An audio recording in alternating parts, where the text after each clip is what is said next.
Hi, I'm Michael Franti from Spearhead, and this is Billboard. You're ready, Michael. Rock with me.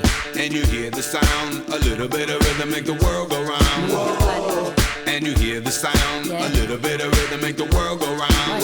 Rock with me. And you hear the sound, a little bit of rhythm make the world go round. I think the theme to all rebel rockers, it's really about shaking cynicism. I just kept feeling like there's so much that's at stake in the world today, and there's so many problems, and people feel burdened by them. I wanted this to be a record that would shake people's cynicism and say, no, this world is still worth fighting for.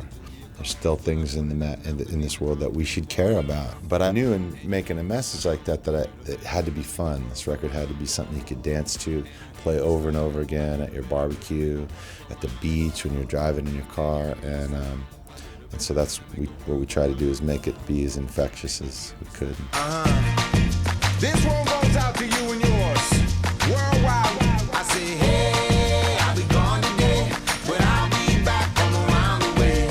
Seems like everywhere I go, the more I see, the less I know. We put this single, Say Hey, out, and it's taken off, and I still can't believe it, as I sit here and I'll be in New York and driving in a taxi and it comes on, or I'll be in a cafe, it comes on. And the week that it first hit the top 40, my appendix ruptured, and I was in the hospital, and they're wheeling me down to go to surgery, and the doctor's going, Michael, this is the worst ruptured appendix I've ever seen, and I don't want to say anything, but we've really got to concentrate on getting this infection out. It's more serious than we first thought.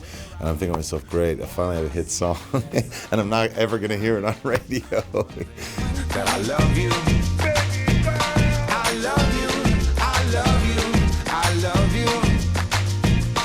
When record sales started to decline in the late 90s and 2000s, we made a concerted effort. We said, if we're going to be a band, we have to take the music directly to people.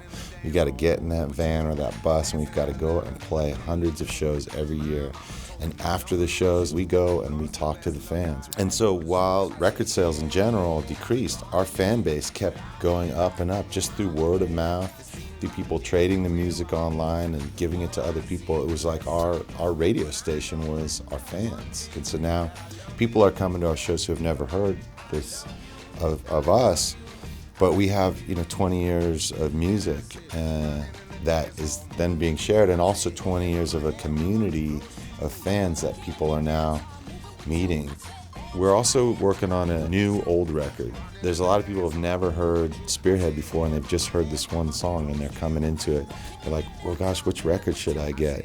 So we're putting together like a retrospective of music, but we're re-recording a lot of the songs. The idea is that it will be something that will appeal to fans who had those songs the first time when they came out, but also it will be a good starter kit.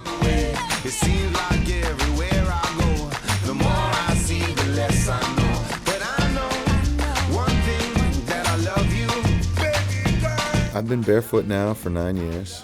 It started off where I was visiting countries where people couldn't afford to wear shoes, and so I'd be playing there, and I'd say, hey, let me just take off my shoes and walk around with these little kids that'd be following me around, and I couldn't even take 3 steps, and so I decided that when I got back to San Francisco, I was going to go for 3 days without wearing shoes, and that 3 days is now extended to 9 years. And so in part, it's an expression of solidarity with others who can't afford. But also, when I was a kid, I hated wearing shoes, so I think it's just a good way to get back at my mom.